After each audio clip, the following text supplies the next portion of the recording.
तुर्की जो दुनिया के विशाल देशों में से एक है। तुर्की शक्तिशाली देशों में भी गिना जाता है, लेकिन इतना सब कुछ होने के बाद भी तुर्की के जो आज हालात हैं वो देखकर हर कोई सहमा हुआ है। वहां एक साथ हजारों लोगों की मौत होना, सैकड़ों लोगों का घायल होना कोई आम बात नहीं है। तुर्की और सीरिया में आए भूकंप के बाद तबाही के मंजर लगातार सामने आ रहे हैं। पूरे देश में हाहाकार मचा हुआ है। जहां राहत बचाव की टीमें अब तक शवों को बाहर निकालने का काम कर रही है, तो वहीं तुर्की की अब कंडीशन ऐसी है कि वो पूरी तरह मदद का मोहताज है। लेकिन इस बीच दूसरे देशों का तो नहीं पता, पर भारत हमेशा की तरह तुर्की के लिए भी सबसे पहले खड़ा नजर आया है। जबकि तुर्की वो देश है जो भारत की मदद के लिए कभी आगे ही नहीं आया, उसके बाद भी भारत आज तुर्की के लिए डटकर खड़ा है। नमस्कार, स्वागत है आप सभी का द न्यूज़ 15 में और मैं हूं आपके साथ शिवानी मांगवानी। तो जैसा कि आप जान ही चुके हैं कि मैं आज आपको तुर्की में आए भयानक भूकंप के बारे में बताने वाली हूं। साथ ही भारत को लेकर भी मैं आपको बहुत सी जानकारी दूंगी। तो आइए शुरू करते हैं।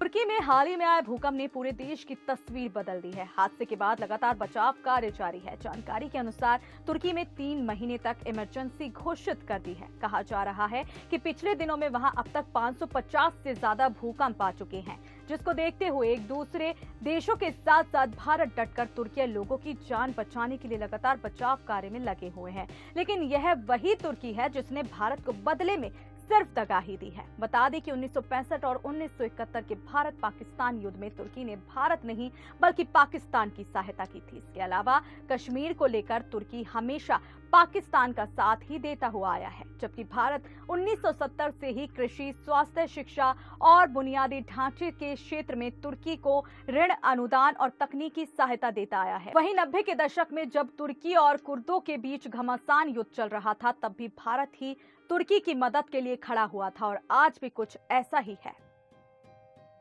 बात करें भारत ने क्या क्या मदद की तुर्की की, तो बता दें कि भारत से एनडीआरएफ की रेस्क्यू टीम, दवाई और मेडिकल टीम का पहला जत्था तुर्की पहुंच चुका है। वहीं राहत सामग्री एयरफोर्स के प्लेन से भेजी गई है। जहां इस बुरे वक्त में भारत की इस मदद पर तुर्की ने तहे दिल से शुक्रिया अदा तो किया, लेकिन बता दें कि ये वही तुर्की है जो भारत के अगेंस्ट रहता है। तुर्की के लिए भारतीय सेना का 79 सदस्यीय फील्ड अस्पताल और मेडिकल टीम रवाना हुई।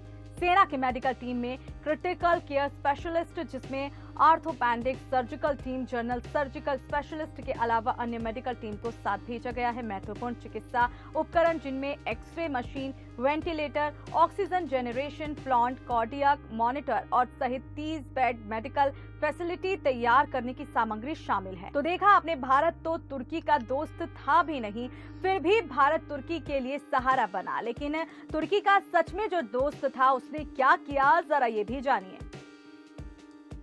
हम बात कर रहे हैं पाकिस्तान की, क्योंकि ये वही पाकिस्तान है जिसके लिए तुर्की हमेशा सहायता में रहा, जिसके बारे में अभी हम आपको बता भी चुके हैं। लेकिन जब बारी आई तुर्की के लिए खड़े होने की, तो जब दोस्त पाकिस्तान ने क्या किया, जरा गौर दीजिएगा। दरअसल खुद तुर्की का सबसे बड़ा दोस्त कहने वाले पाकिस्तान ने भारत द्वारा तुर्की भेजी गई मानवीय सहायता को अपना एयर स्पेस इस्तेमाल करने की इजाजत नहीं दी। एक रिपोर्ट के अनुसार पाकिस्तान ने मानवीय सहायता लेकर तुर्की जा रहे भारतीय विमानों को हवाई क्षेत्र देने से इनकार कर दिया। तो देखा क्या दोस्ती निभा रहा है पाकिस्तान। अपने आप को तुर्की का दोस्त कहने वाला पाकिस्तान आज जब तुर्की की मदद की भीख मांग रहा है, तो पाकिस्तान पूरी तरह पीछे हट गया। वाह, दोस्ती निभाना तो कोई पाकिस्तान से सीखे। तुर्की के क्या हालात हैं, साथ ही पाकिस्तान कितनी दोस्ती निभा रहा है तुर्की के लिए, ये भी आप देख चुके हैं। लेकिन अगर बात करें अपने भारत देश की, कि दूसरे देशों की मदद के लिए खड़ा होने वाला हमारा देश, भारत खुद के लिए कितनी मदद कर रहा है, यानी कि जो भारत तुर्की के लिए जी जान से खड़ा है, वो खुद के लिए कितनी सहायता कर रहा है। बता दें कि सरकार के अनुसार भारत का लगभग 59% भूभाग अलग अलग तीव्रता के भूकंपों के प्रति संवेदनशील है।